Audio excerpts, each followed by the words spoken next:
नमस्कार दोस्तों, स्वागत है आप सभी लोगों का एक बार फिर से धनतेरस पर। सिर्फ रब की यह एक चीज लेकर आए, घर में चमक जाएंगी किस्मत, धन बरसेगा जम करके। कहने का मतलब है कि धन की बारिश नहीं होगा, आपके घर में सभी मार्ग से इतना ज्यादा धन आना शुरू हो जाएंगे जिसकी आप कल्पना भी नहीं कर सकते। देखिए, और धनतेरस पर कई लोग जो हैं सोना खरीदते हैं, चांदी खरीदते हैं, बर्तन खरीदते हैं, बहुत से लोग वाहन आदि खरीदते हैं। अपने सामर्थ्य अनुसार जिनसे जो बन पाए वो सब खरीदारी करते हैं। धनतेरस पर भगवान धनवंतरी की पूजा होती है। धनवंतरी को आयुर्वेद का जन्मदाता और ज्ञाता माना जाता है।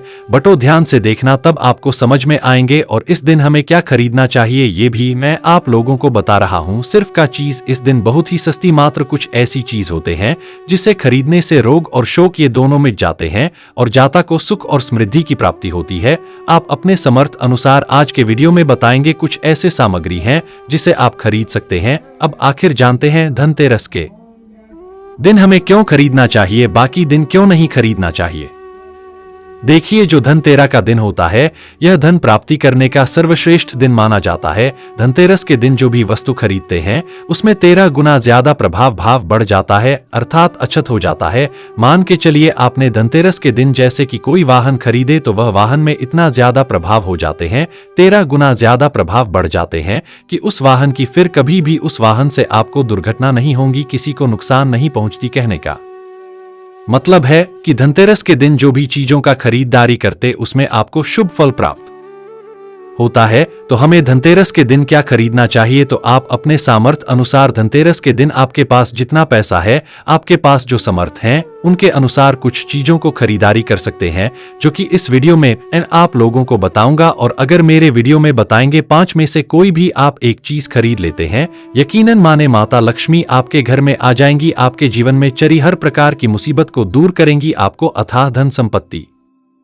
प्रदान करेंगी। देखिए, प्राचीन ज्ञान चैनल का मकसद है जन एवं जन कल्याण करना। आप सभी दर्शक आप हमारे वीडियो को देख रहे हैं, आप हमारे दर्शक नहीं बल्कि आप हमारे परिवार के हिस्से हैं। प्राचीन ज्ञान ये YouTube 2 हुए सभी सदस्यों को अच्छे जानकारी प्राप्त हो। मैं आप सभी दर्शकों को अच्छे जानकारी बताता हूं, जी जानकारी से आपका गरीबी मिटे, आपकी निर्धनता मिटे। अगर मेरे वीडियो को देख करके किसी एक भी व्यक्ति का भला होता है, किसी की गरीबी मिटता है, तो मुझे भी पुण्य की प्राप्ति होता है। आप सभी दर्शकों के मुझे जो है आशीर्वाद की प्राप्ति होते हैं। प्राचीन ज्ञान चैनल का मकसद है जनहित एवं जन कल्याण करना, और मैं सभी दर्शकों को हर दिन वीडियो में बताता हूं। दर्शकों की इस चैनल के कमाए गए पैसे अधिकतर गरीब एवं असहाय लोगों की सेवा में समर्पित होते हैं, धार्मिक कार्य में समर्पित होता है। तो प्राचीन ज्ञान चैनल को सब्सक्राइब कर, जो फर्स्ट बार हमारे वीडियो को देख रहे हैं, हमारे चैनल को सब्सक्राइब कर हमारे सपोर्ट जरूर करें, हमारे मनोबल बढ़ाए। आइए इस वीडियो में जानते हैं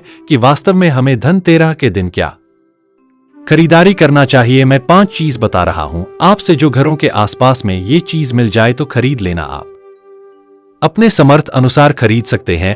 अभी तक कमेंट बॉक्स में जय माता लक्ष्मी नहीं लिखे तो जय माता लक्ष्मी जरूर लिखना। और जो बहन हमारे वीडियो को देख रहे हैं, बहन लोग आप जो कमेंट बॉक्स में हैप्पी धनतेरस भैया जरूर लिखना। तो सर्वप्रथम जो है कमल का बीज, ध्यान से सुनना। कमल के फल को जो है निकालने के बाद इसे कमल का बीज निकलता है, जिसे हम कमल गट्टे बोलते हैं, कमल गट्टा भी बोलते हैं। तो इसके अंदर से जो बीज निकलता है उनकी माला बनती है, जिसमें माता लक्ष्मी को सिद्ध करने के लिए इनके माला की जप होती है। तो देखिए, जो कमल के घटके होती हैं, इससे माता लक्ष्मी को बहुत पसंद है। कमल के जो बीज होता है माता लक्ष्मी को बहुत पसंद है। तो एक काम करना, धनतेरस के दिन धनवंतरी महाराज को और माता लक्ष्मी को 5 आपको को कमल का बीज समर्पित कर देना, और आपको प्रार्थना करना है कि हे माता लक्ष्मी, आप हमारी गरीबी मिटाए। धनवंतरी महाराज से प्रार्थना करना है कि महाराज हमारे घर में हमेशा निरोग रहे, निरोग काया की प्राप्ति हो। यही मैं आपसे आशीर्वाद की कामना करते। इस प्रकार से प्रार्थना करते हुए कमल का बीज इस दिन खरीद करके लाइए, माता लक्ष्मी तथा धनवंतरी महाराज को समर्पित कर सकते हैं। आजीवन आप निरोग रहेंगे और आपके जीवन में धन का कमी नहीं होगा, क्योंकि इस समय में सभी दिव्य शक्तियां जागृत अवस्था में होती है धनतेरस के दिन, और आपके पुकार सीधा माता लक्ष्मी और धनवंतरी महाराज तक के पहुंचते हैं। इसके बाद है औषधि। देखिए, इस दिन औषधि क्यों खरीदना चाहिए, क्योंकि औषधि हमें निरोग काया प्रदान करती, हमें जो निरोग रखने का काम करती है। तो ऐसा मान्यता है कि इस दिन धनतेरस के दिन, क्योंकि इस दिन धनवंतरी महाराज जो है समुद्र मंथन से उत्पन्न हुए थे और अमृत का कलश लेकर के उत्पन्न हुए थे। धन्वंतरी महाराज को, धन्वंतरी देवता को जो है देवताओं के वैद कहा जाता है। दुनिया के सर्वप्रथम सबसे बड़ा जो वैद है धन्वंतरी महाराज है। ये देवताओं के वैद हैं और ये हमारे लिए भी पूजनीय। हम सब इनकी पूजा करते, इनकी पूजा के कारण ही हमें वेद का ज्ञान प्राप्त होता है। तो इस दिन जो है काला बज, घोड़ बज या फिर जो है शंकर जटा, यह सर्व औषधि नाम की एक औषधि आती है। आप ये घर में खरीद करके ला सकते हैं। यह घर में खरीद करके आप अपने घर में लाते हैं और इसे स्थापित करते हैं या फिर धन्वंतरी महाराज को समर्पित करते हैं। तो जब तक यह औषधि आपके घर में रहेंगे तब तक आपके घर में बिल्कुल ही किसी को रोग नहीं आएगा। और ऐसा भी कहा जाता है इस दिन औषधि खरीद करके लाने के बाद, जैसे कि बच है, शंकर चट है, सर्व औषधि आते हैं, आप जो है इस दिन इंद्रजल नाम की जो जड़ी आती है वो भी खरीद करके ला सकते हैं। या फिर किसी भी प्रकार की चमत्कारिक पेड़ पौधे की जो बांधा होती हैं या फिर चमत्कारिक जो वनस्पतियां होती हैं, ये खरीद करके लाकर धन्वंतरी महाराज को समर्पित करें। ऐसा कहा जाता है इस दिन समर्पित करने के बाद यह जो औषधियां होती हैं, जड़ी बूटियां होती है, जागृत अवस्था में हो जाती है। मान के चलिए किसी को लंबे समय से कोई बीमारी ठीक नहीं हो रहे हैं, तो इस दिन समर्पित किए गए औषधि की अगर 2 से 3 बूंद, अगर जो लंबे समय से बीमार पड़े, खाट में पड़े व चलने फिरने में समर्थमान नहीं, तो उसके नाक में अगर इसके 2 से 3 बूंद जो आप औषधि ला रहे हो उसके 2 से 3 बूंद नस्य दिया जाए तो वह व्यक्ति भी ठीक हो के कुछ दिनों के भीतर में चलने फिरने लायक हो जाते हैं। कहने का मतलब है कि इस दिन सभी प्रकार की जो औषधि होती हैं उसे जागृत करने की जरूरत नहीं पड़ती, स्वयं जागृत होते हैं। इसलिए इस दिन औषधि ला करके आप जो समर्पित जरूर करें। इसके बाद है गोमती चक्रा और कौड़िया। तो देखिए जो कौड़ी होते हैं, बचपन में काफी खेले हैं। जो कुमती चक्र होते हैं ये भगवान विष्णु से उत्पन्न, एक धार्मिक कथा के अनुसार जो गुमती चक्र है भगवान विष्णु से उत्पन्न हुआ है, कौड़ी माता लक्ष्मी से उत्पन्न हुए। इसके बारे में एक मैं कथा भी बता दूंगा। तो इस दिन आप अपने सार्थ अनुसार 5 गुमती चक्र और 5 कौड़ी जरूर लाना, पीली कौड़ी जरूर लाना।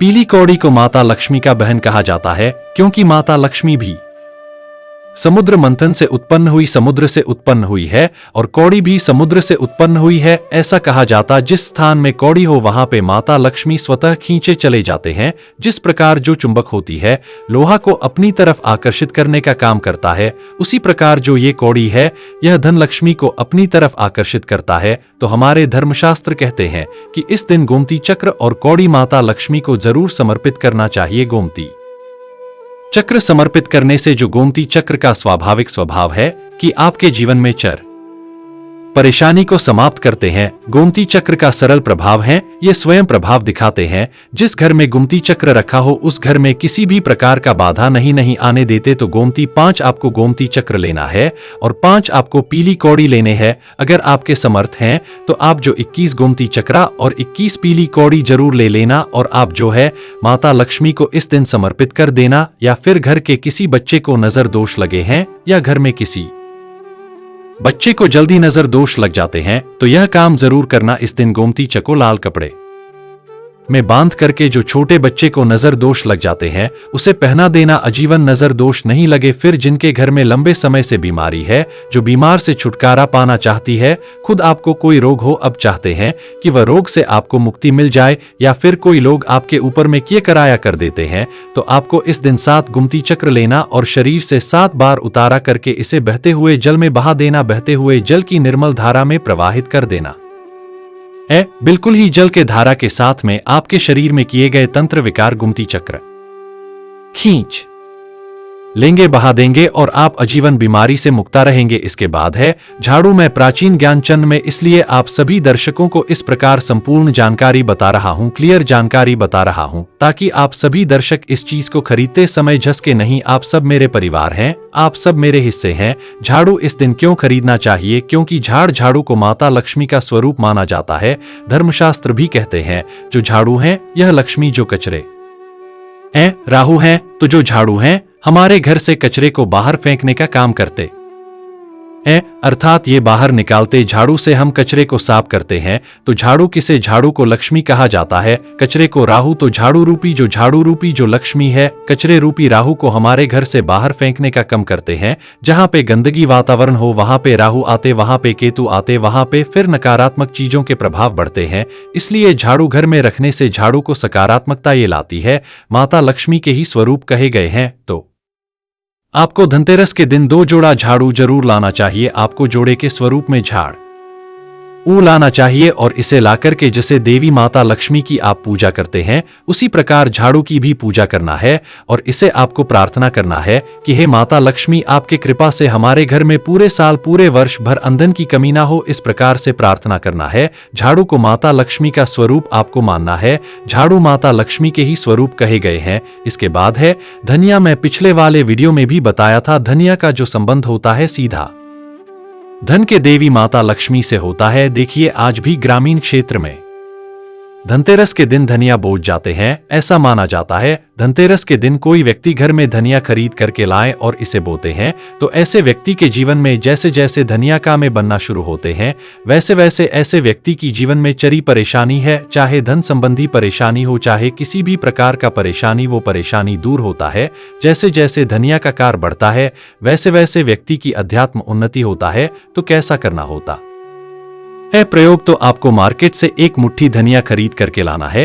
आप चाहते तो 1 किलो भी खरीद करके ला सकते हैं, लेकिन उपाय बता रहा हूं। उसमें आपको 1 मुट्ठी धनिया चाहिए। 1 मुट्ठी धनिया को लाल कलर के वस्त्र में आपको डाल देना है और इसे माता लक्ष्मी के श्री चरणों में समर्पित कर देना। आपको प्रार्थना करने की, माता इस धनिया से हमारा दुर्भाग्य दूर हो। इस प्रकार से प्रार्थना करते हुए कुछ धनिया आपको अपने घर के मसाले में डाल देना है पीस करके, और कुछ धनिया को आपको जो है जमीन में बो देना है। जैसे जैसे धनिया उगना शुरू होंगे वैसे वैसे आपकी प्रगति होना शुरू हो जाते हैं। फिर ये लगाए हुए धनिया को, जो कच्चे धनिया होता है, आपको इसे आप जो सब्जी के रूप में आप इसका प्रयोग कर सकते हैं। आप इसे खाना चटनी में भी बना करके आप इसे खा सकते हैं। जैसे जैसे आप इसे खाना शुरू करेंगे, जैसे जैसे करेंगे, आपके जीवन में अध्यात्म उन्नति होना शुरू हो जाते हैं। जो देखिए, हम 5 उपाय बताए, सबसे सरल उपाय बताए हैं। जिस उपाय से आपका भला होगा, आपका कल्याण होगा, तो आप अपने समय अनुसार 5 में से कोई भी एक वस्तु अपने घर में जरूर खरीद करके लाइए। आपके अध्यात्म उन्नति होगा। यह वीडियो कैसा लगा हमें कमेंट सेक्शन में जरूर बताना, और माता लक्ष्मी की कसम है अगर अभी तक वीडियो को लाइक नहीं की तो वीडियो को लाइक कर चैनल को सब्सक्राइब जरूर करना। कमेंट बॉक्स में जय माता लक्ष्मी जरूर लिखना। हमें भी हर्ष होता है, हमें भी उल्लास होता है। आप सभी दर्शकों इस प्रकार अच्छे जानकारी बताते हैं तो हमें भी पुण्य की प्राप्ति हो है। और इस वीडियो को अपने तक सीमित मत रखना। आप जो इस वीडियो को, जैसे आप सभी को भी जानकारी प्राप्त हो रही हो सकता है, आप इस वीडियो को आगे शेयर करें तो उन्हें भी यह जानकारी प्राप्त होगा। आप जो किसी को वीडियो आगे शेयर करेंगे तो यह जानकारी किसी के जिंदगी को बर्बाद होने से बचा सकता है, किसी के लिए अमृत जैसा हो सकता है। तो जन कल्याण के लिए वीडियो को आगे जरूर शेयर करिएगा। आज की जानकारी पर समाप्त करता हूं। दर्शकों, वीडियो देखने के लिए धन्यवाद। नमस्कार। जय श्री राम, जय महालक्ष्मी।